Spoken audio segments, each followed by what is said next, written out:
హైదరాబాద్ కు rain alert జారీ అయింది. నగరంలో అత్యధిక వర్షపాతం నమోదయ్యే అవకాశం ఉందని సైబరాబాద్ పోలీసులు హై అలర్ట్ జారీ చేశారు.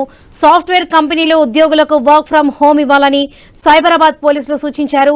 ఇదే విషయానికి సంబంధించి పూర్తి అప్డేట్స్ మా ప్రతినిధి ప్రవీణ్ అందిస్తారు. ప్రవీణ్, మనం చూసుకుంటే తెలంగాణ కూడా ఒక ఉపరితల ద్రోణి కారణంగా 3 రోజుల పాటు కూడా భారీ వర్షాలు ఉంటాయంటూ కూడా వాతావరణ శాఖ తెలిపిన నేపథ్యంలో ఈ రోజు అయితే తెలంగాణకు రెడ్ అలర్ట్ కూడా జారీ చేసిన నేపథ్యంలో ఏవైతే ఈ యొక్క హైదరాబాద్లో ఉండేటటువంటి వర్షపాతం హైదరాబాద్లో భారీగా వర్షపాతం నమోదవుతుంది అని కూడా వాతావరణ శాఖ తెలిపిన నేపథ్యంలో సైబరాబాద్ పోలీసులు కూడా అప్రమత్తమైనట్టుగా తెలుస్తుంది. అయితే సైబరాబాద్ పోలీస్ పరిధిలోని హైటెక్ సిటీ, గచ్చిబౌలి, రాయదుర్గం, మాదాపూర్ ప్రాంతాలలో ఉన్నటువంటి ఏదైతే ఐటీ సెక్టార్స్ ఉంటాయో ఈ యొక్క ఐటీ సెక్టార్స్ మొత్తానికి టోటల్గా కూడా ఎక్స్ వేదికగా సైబరాబాద్ పోలీసులు అయితే జాగ్రత్తలు కూడా తెలపడం జరిగింది. అదేవిధంగా ఏదైతే వర్క్ ఫ్రమ్ హోమ్ ఇవ్వాలంటూ కూడా ఈ మధ్యాహ్నం నుండి కూడా భారీ వర్షం నమోదయ్యే ఛాయిస్ ఉంది అంటూ కూడా తెలపడం నేపథ్యంలో తెలంగాణ కూడా రెడ్ అలర్ట్ జారీ చేసిన నేపథ్యంలో హైదరాబాద్ వ్యాప్తంగా కూడా భారీ వర్షాలు ఉన్నాయంటూ కూడా వాతావరణ శాఖ తెలిపిన నేపథ్యంలో ఈ యొక్క మొత్తం టోల్గా చూసుకుంటే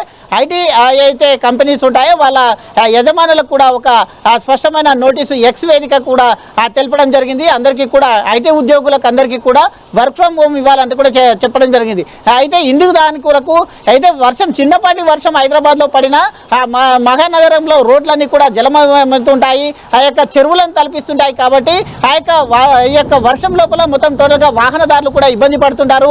ట్రాఫిక్ సమస్యలు తలెత్తకుండా ముందస్తుగా జాగ్రత్తలు కూడా తీసుకున్నట్టుగా తెలుస్తుంది. అదేవిధంగా వర్క్ ఫ్రమ్ హోమ్ సాయంత్రం నుండి ఎవరైతే డ్యూటీలకు వచ్చే వాళ్ళు ఉంటారో వాళ్ళందరూ వర్క్ ఫ్రమ్ హోమ్గా చేసుకోవాలంటూ కూడా సూచనలు చేసిన నేపథ్యంలో వాహనదారులకు కూడా కొన్ని సజెషన్స్ కూడా చేయడం జరిగింది. వాహనదారులు ప్రత్యామ్నాయ మార్గాలు చూసుకోవాలి. ఇక Hitec City and another one Madhapur, Hitec City, Kondapur ప్రాంత వాసులు కూడా అయితే ప్రత్యామ్నాయ ఏర్పాట్లు చేసుకోవాలంటూ కూడా సూచనలు చేసిన నేపథ్యంలో అవసరం ఉంటే తప్ప బయటికి రావద్దంటూ కూడా సూచనలు చేసిన నేపథ్యంలో మొత్తం టోటల్గా భారీ వర్షపాతం అయితే మరి 1-2 గంటల్లో హైదరాబాద్ వ్యాప్తంగా భారీ వర్షపాతం నమోదు కావడం జరుగుతుంది అంటూ కూడా వాతావరణ శాఖ తెలిపిన నేపథ్యంలో అందరూ అలర్ట్ గా ఉండాలంటూ కూడా చెప్పడం జరిగింది. అదేవిధంగా జిహెచ్ఎంసీ అధికారులు కూడా అలర్ట్ అయ్యారు. అదేవిధంగా మాన్సూన్ టీం కూడా అలర్ట్ అయింది.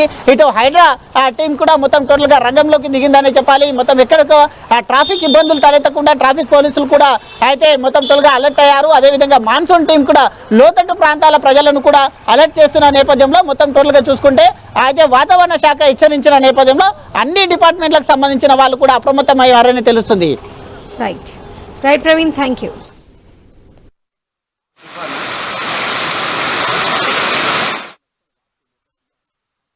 ప్రస్తుత వాతావరణ పరిస్థితులు చూసుకున్నట్లయితే ఉపరితల ఆవర్తనం ఒకటి కోస్టల్ ఆంధ్రప్రదేశ్ తీరాల వెంబడిగా ప్రస్తుతానికి కొనసాగుతుంది. అయితే ఇంకొక ఈస్ట్ వెస్ట్ ట్రఫ్ ఒకటి నార్త్ సెంట్రల్ కర్ణాటక నుండి కోస్టల్ ఆంధ్రప్రదేశ్ వరకు కేంద్రీకృతం అయ్యింది. అయితే వీటి యొక్క ప్రభావం వల్ల తెలంగాణ రాష్ట్రంలో రానున్న 2-3 రోజుల వరకు కూడా అతి భారీ వర్షాలు కురిసే అవకాశాలు కనిపిస్తున్నాయి.